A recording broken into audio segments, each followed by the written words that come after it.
Moram reći da je transportni sistem 1 žila kucavica rudnika bakra Majdanpek i najbitnija stvar na ostvarivanju planova koji su nama zacrtani i dati u biznis planu za 2020 i neke godine, a za 2014. je najbitnije.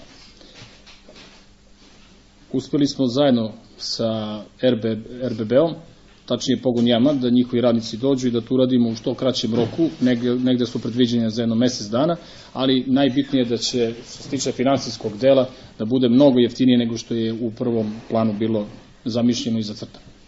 Nama predstoji skidanje ogromne količine jalovine sa istočnog dela južnog revira, pošto trenutno naša jalovišta ne mogu da to prime.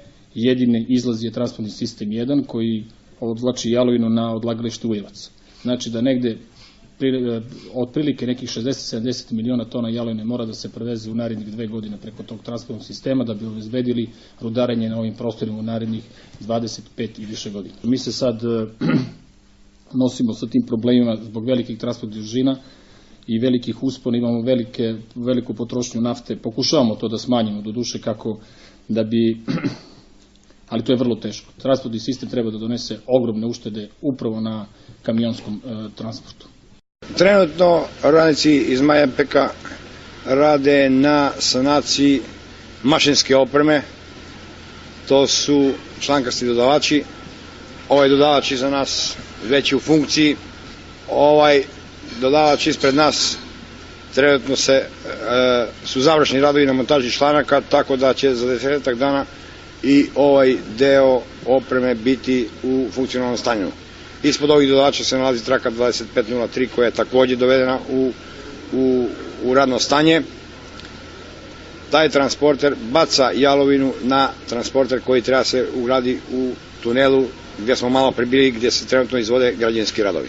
Prema našim planovima to bi trebalo se vršiti do kraja meseca i nakon toga se ulazi u mašinske radove, to znači postavljanje sekcije i noseće konstrukcije kompletnog transportera od nekih 850 metara za izvoz jalovine. Radimo u sadejstvu sa rudarima iz Majdanpeka na sanaciji ovog tunela. Tunel je dugačak 860 metara, od sanacije se radi iskop materijala, kao što ste mogli da vidite, postavljanje stopa koje će kasnije da nosi konstrukciju trake koja bi trebala, odnosno treba da odvozi jalovinu na već dato mesto tog gde oni budu odredili. Vrednost projekta je 67 miliona dinara i rok od 3 meseca, znači rok za završetka. Iste te poslove mi u dogovoru sa našim inženjeringom, menadžmentom i svim ostalim, recimo, ljudima koji u tome učestvuju, je cena, momentalno govorimo o ceni 10 miliona dinara, a rok završetka je 28. februar 2014. Nama je najveći problem ovde je hladnoća. Pre par dana, ja mislim da je to baš bio 29, ako ne i 30, temperatura je ispod nas bila minus 21. Osim današnjeg dana unazad, temperatura nijednog dana na ovoj tačci nije se pela iznad minus 12 stepeni.